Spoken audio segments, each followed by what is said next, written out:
Hey yo guys, what's happening? It's your boy Araine TJ back again with another reaction video. Today we're going over your boy Wavy Web while I continue working on this graphic design piece for an artist in Philly. Let's get straight into today's video.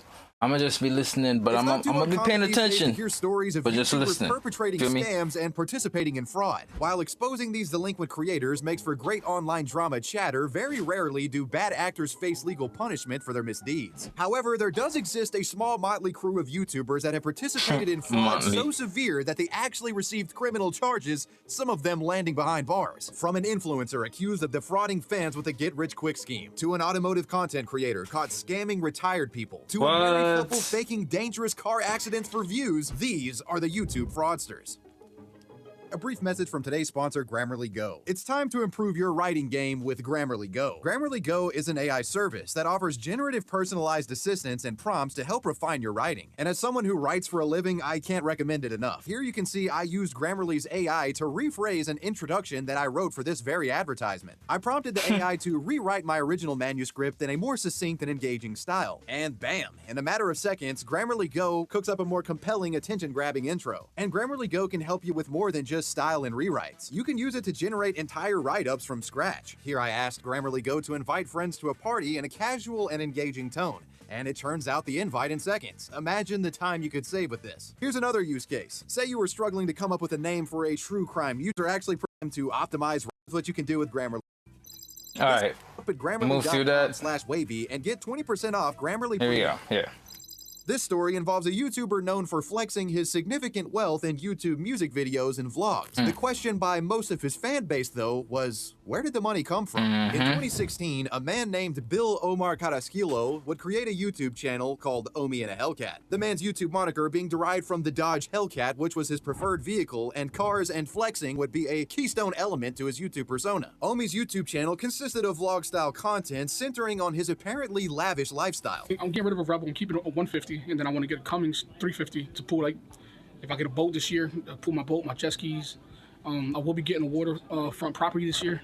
By next summer, you'll see in the vlog, we'll be riding jet skis, riding my own boat. The focus of these videos varied, but wealth was always at the center. Right. Some videos showcased his vast car collection, expensive jewelry, and luxurious properties. However, unlike Omi's colleagues in the YouTube clout vlogging space, his wealth didn't come from being an influencer. In fact, the source of that wealth was quite ambiguous, to say the least. Most celebrity influencers are bragging about cribs and cars that they got from being an influencer from the beginning. But this wasn't the case with Omi. His money was a mystery. And what you find is that after doing a bit of digging into Omi's past, the dubious nature of his financial comeuppance becomes apparent. Omar is a man with a troubled past, to say the least. Omi had it rough as a youngster. His mother died from an overdose when he was a young boy, and his father was a cocaine dealer whose criminal activity eventually led to Omar moving back and forth through foster families for years. That's messed up. Eventually, he would follow in the footsteps of his dad and become a drug dealer himself. Omar spent much of his 20s trafficking in drugs, which resulted in him being in and out of jail on numerous occasions. The man never would become Pablo Escobar, and his dabbling with drugs left him broke and with a criminal record. After spending a good amount of time in jail, Omi would become disillusioned with the drug world and its prospects, especially after he had his first son. And Omi, wanting to find a more stable source of income to raise his child, he fully left drug dealing behind in 2014 and attempted to find less blatantly illegal methods of making money. To keep trajecting myself forward, I can't keep taking steps backwards. I'm not going to sell no drugs. I'm not gonna, if it's potentially land me in jail, I'm not doing it. But Omi wouldn't leave the life of crime entirely. Rather, he switched to something a little bit more difficult to detect. Omi would pivot to a far more elaborate and lucrative form of criminality to pay the bills, and it all took place online. Over the next few years, Omi worked odd jobs to pay the bills and got proficient at online hustling in the world of web hosting. He had a particular interest in the underground Kodi community. Some of you might remember these Kodi Amazon Fire Stick devices from, like, that's what he did. Where you could essentially I remember now. and play live streaming Netflix content on them with jailbreaking devices on your TV. After studying the TV piracy game for some time, Omi would use his savviness in the space to launch a cable television piracy empire. That empire being Gears TV. Gears TV was an IPTV streaming platform created by Omar himself. It was an app that was accessible via Amazon Fire Stick. Gears TV hosted live-streamed feeds of proprietary cable television networks, offering consumers hundreds of premium television channels for just $15 a month. the service allowing its users to consume cable television, sports packages at a fraction of what a cable company would charge you. Omi illegally acquired this content by personally subscribing to cable TV providers and streaming services himself. Then he would use data encoders to bypass copy protection, allowing him to essentially restream paid cable content to viewers around the world. It was a compelling value for thousands of subscribers, and needless to say, was extremely illegal. From 2016 to 2019, Gears TV would be the most successful of any service to employ the fraudulent tactic. It reportedly garnered over 100,000 subscribers and generated an estimated $34 million profit in the years that it operated. What? Gears TV made Omi a rich man, and it was the empire of cable television piracy that provided the wealth showcased in what would become the Omi and a Hellcat YouTube channel. But with a piracy empire this high-flying, it was only a matter of time before the feds got involved. With his YouTube channel running on all cylinders in the late 2010s, Omi would draw far too much attention to himself. See, that's the thing, gang. That's the thing, gang. I find everybody who be successfully getting away, who end up getting caught, is because they got too flashy, bro. Like, calm down, bro. If you got out, if you got away, if you did whatever you did and nobody's on you, bro, chill. Like, calm down. There's no need to get flashy, bro. That's how all these dudes get caught up. To his braggadocious YouTube behavior, an investigation would eventually link the Gears TV piracy network to Omi himself. What followed this connection was a raid conducted by the FBI at Omar's residence. Giving us any reason. Would you mind? So we can talk to her about explain what's going on? Yeah. I want to know what's going on. I don't want to speak to anybody right now. I want to put on my pants and like. Do you want to get dressed? What are you guys looking for? You guys got a fish phone or something? So we have a federal arrest warrant for Omar. We're gonna take him to the Philly FBI office. He's gonna get processed there, and then he'll have his initial court appearance later on today, like midday today. And then that's where the judge will like give him a copy of the charges that are against him. There's no way. What if I don't want to work? Omar was arrested and his financial dockets audited. To make matters worse for the man, after an investigation of the paper trail around this Gears TV network, it was found that Omar had not been accurately reporting his income throughout the duration of the fraud, making him guilty of tax evasion as well as piracy. Omar was facing charges ranging from copyright infringement to tax evasion, and he initially acted like he did nothing wrong. So they came back for the thing that they alleged that I did, the copyright infringement, which, you know, I don't think I ever did anything wrong. Obviously, I was running businesses wide open in the public.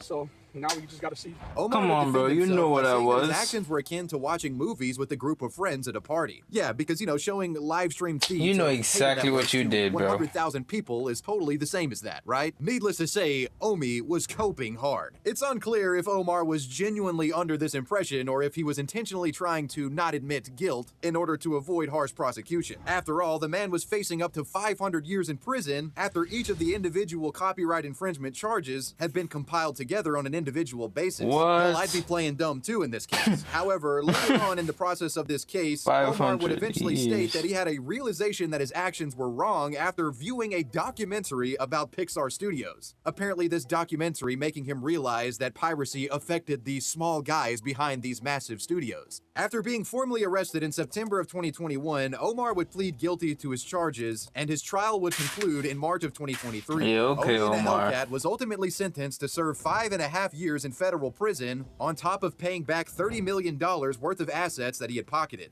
$14 million in restitution to the service providers that he had stolen from, and $5.7 million for backed taxes. Omar officially began serving his time on May 8th of 2023. Omi's last action before entering custody was arranging the construction of a smaller home for his family, so that they would have a place to live after his expensive properties were sold off to pay backed taxes.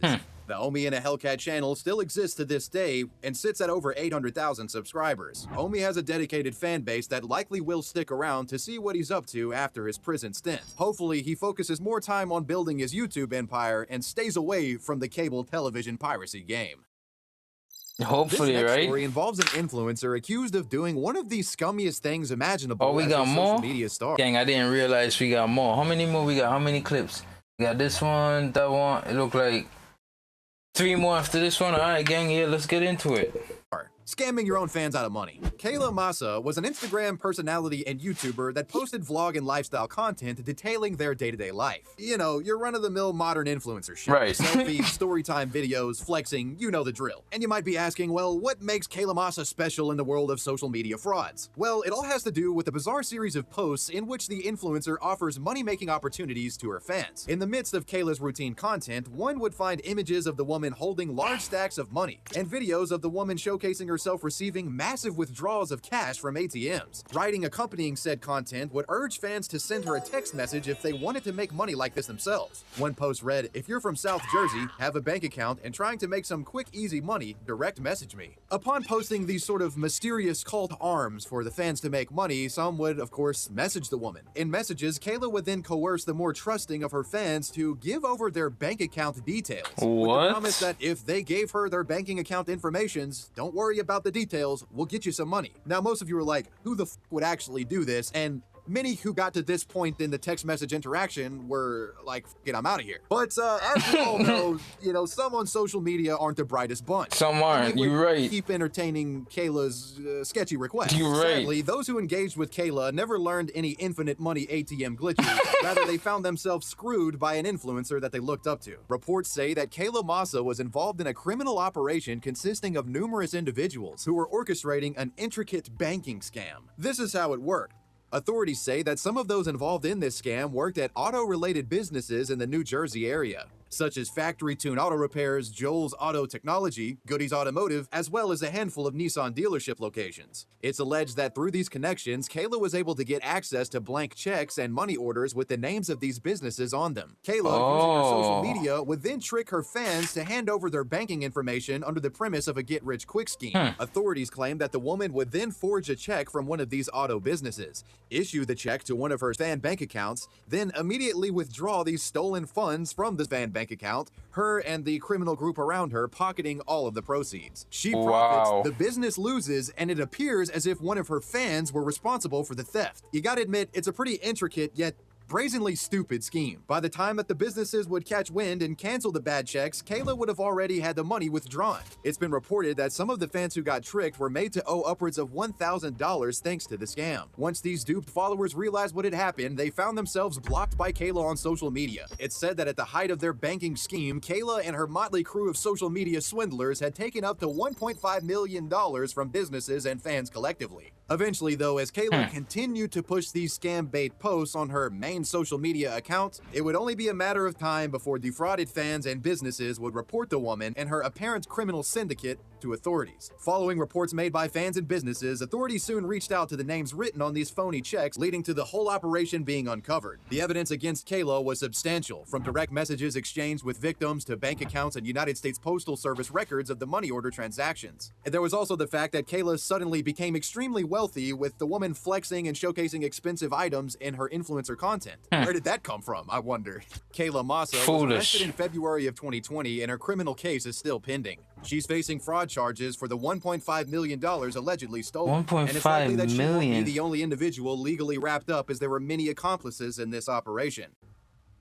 Wow, I mean, she got used, I guess. And exposed for creating fake stunts and pranks to get YouTube views and engagement. But the channel featured in this next story really takes faking it to the next level, where it ends up becoming fraud in the process and those responsible getting charged. It all begins with a YouTube channel known as Blue Ghost. Blue Ghost posted hundreds of recordings of car accidents captured from dashcam footage. Dashcam crash video footage is a popular niche on YouTube, with thousands of these crash videos boasting view counts in the millions. Now, it goes without saying that capturing video of a car crash is kind of like an incidental thing. It's uncommon to witness a car crash in person, and it's even more rare to have a camera or dash cam on ready to film it. Most crash videos on YouTube are simply one-off uploads that someone just happened to catch and throw on the internet. However, Blue Ghost was a peculiar channel. It featured a curiously high amount of original dashcam crash footage. Like, the owner of this channel appeared to be witnessing and recording crashes on a weekly basis almost. Blue Ghost footage was posted with the claim that it was really the creator themselves behind the wheel, the identity of the individual not known at the time. It said that 23 of the channel's uploads were directly tied to collisions that Blue Ghost themselves had been in.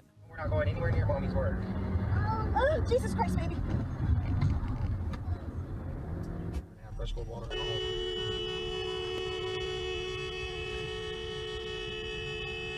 The sheer frequency of Blue Ghost crashes uploaded to the channel created a spectacle within the dashcam community on YouTube. Many online dissected Ghost recordings, and some ridiculed the uploader for their poor driving, while others suspected that there was something more nefarious going on. How could one guy be in so many car crashes? There was a thought that the wrecks featured in Blue Ghost videos were in fact not accidents, with some claiming that the crashes could have been perhaps staged in an effort to create dramatic YouTube content and rake in ad revenue in the process. Bizarrely enough, what the YouTube community would eventually come to find is that yes, the Blue Ghost crashes were setups, but the staging of the accidents wasn't for clout or YouTube views. The true purpose of these crashes was far more intricate and nefarious. It was eventually revealed that the individuals behind the Blue Ghost account were a married couple, Christopher and Kimberly Phelps from Yucaipa, California, and their online crash videos were merely a byproduct of an insurance fraud scheme that they had been participating in. What? The fraud went as follows. Christopher and Kimberly would record themselves driving and intentionally cause car accidents in a manner where they could paint the other driver as the faulty party and collect insurance money. They purposely put their vehicle in precarious scenarios and tried to get other people to hit them.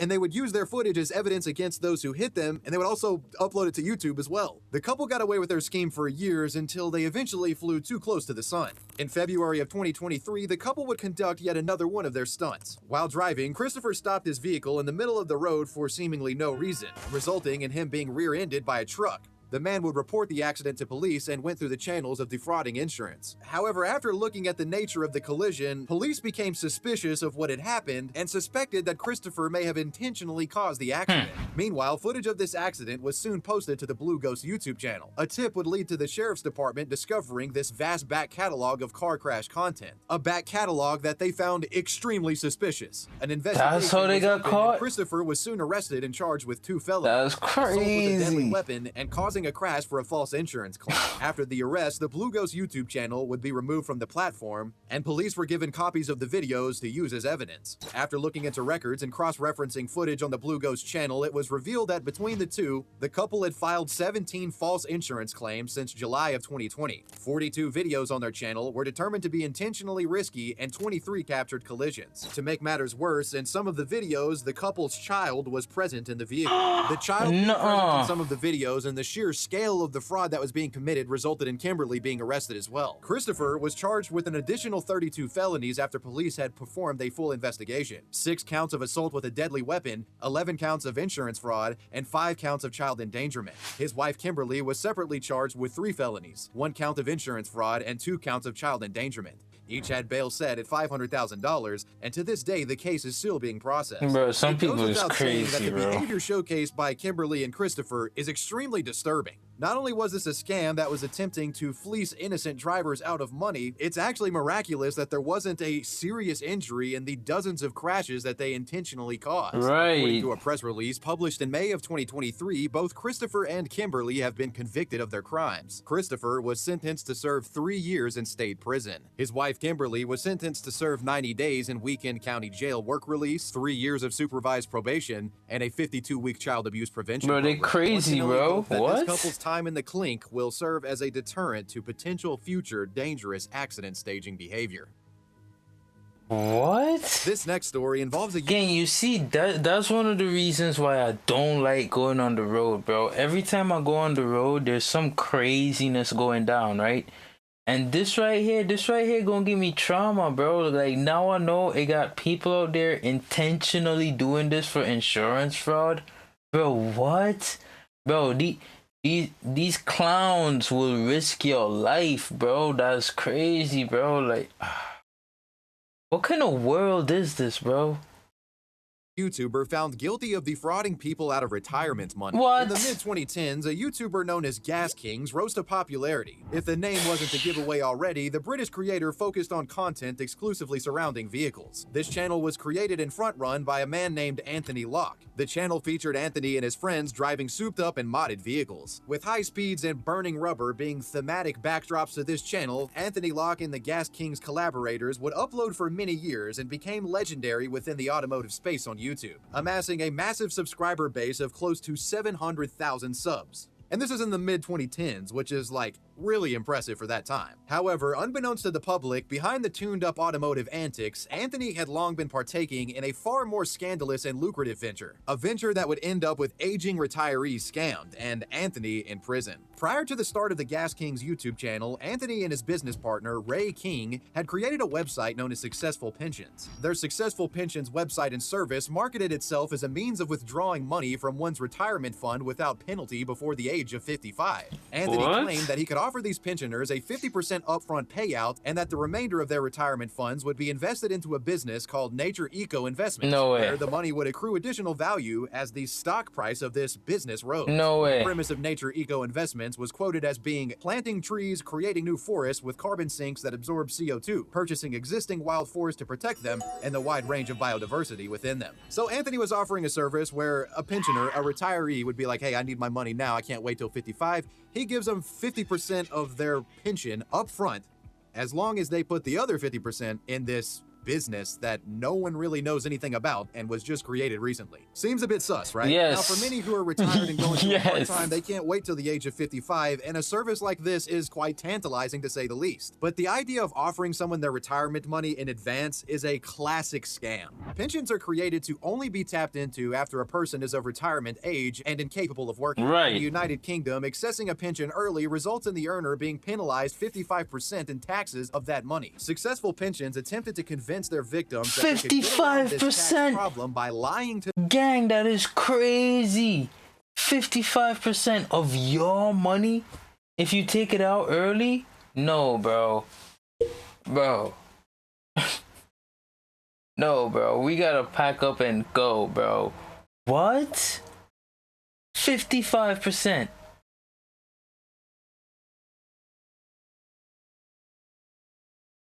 That's messed up, gang. That's messed up. To their original pension providers, stating that they were now employed by the company that Anthony Locke had created. Under the premise that they were working and no longer retired, you can move around your retirement, so what they would do is essentially try to move their pension to Anthony's company, this being done tax-free. But this was extremely illegal. You can't do this. And that's not even the worst of it. The truly insidious element of this operation was that Anthony Locke and Ray King would pocket the money that was supposedly going to be invested in their company by these pensioners by sending it to offshore bank accounts owned by Anthony's mother and former business partner. Anthony Locke and Ray King created a slew of fake documents to convince the world of the legitimacy of their startup businesses. And they ran the entire operation under aliases. That's so disgusting. People who would solicit Locke's services were naturally in dire financial circumstances. These included people that had suffered injuries. It's people who need the money now. His company was actively collapsing. And a woman who... That's what make this guy so terrible, bro. It's not like people who just want to spend money that they got, like, you know, whatever. Or like, oh, you trying to sell me a service? And alright, I'm gonna spend my money on it. Like, no, and then you scam them. No, it's not that, bro. Like, this, in this situation, it's people who need the money for like health reasons, for life-saving reasons, like actual life-saving reasons. You know what I mean?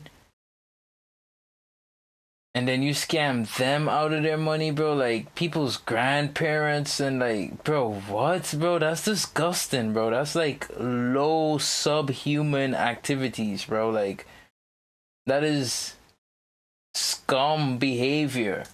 Become homeless following her divorce. After taking part and getting their first 50% upfront payout, each had their remaining 50% of their total pension siphoned off by Anthony and his accomplices, the money never being seen again. This organized scam was active from September of 2013 to April of 2014, ending just before the creation of Anthony Locke's primary Gas King YouTube account. It would be nearly 5 years before the scandal was unearthed, after the full financial burden had fallen on its victims, and the investing portion of the scam that his victims had been promised was outed as a sham. The lid was eventually blown on this entire scheme, and Anthony Locke and his accomplice Ray King would be arrested. An investigation would show that the duo had scammed 16 people out of a total of nearly 1 million British pounds, which was approximately 1.3 million USD at the time. Some of the money that was scammed was actually used to purchase some of the expensive vehicles that would inevitably be featured on the Gas King's YouTube channel, such as an Audi R5 and R8, an Aston Martin Vantage, a Mercedes B180, and a Porsche 911. After the full extent of his crimes were revealed, Anthony Locke was charged with 23 counts of fraud and 3 counts of money laundering. Ray King was charged with 14 counts of fraud. In April of 2018, the media began to funnel the story onto the internet, where audiences of the Gas King's channel discovered the situation for the first time. Needless to say, fans were completely shocked and disappointed. In 2018, Anthony Locke, the Gas King himself, was sentenced to serve 5 years in jail, while Ray King would receive 3 years and a month following a guilty verdict. To add insult to injury, Gas King's YouTube channel has been deleted from the platform. Unfortunately, I'm unable to ascertain if Anthony Locke is still behind bars, but needless to say, it's sad to see someone take advantage of people in rocky financial circumstances the way the Gas King did.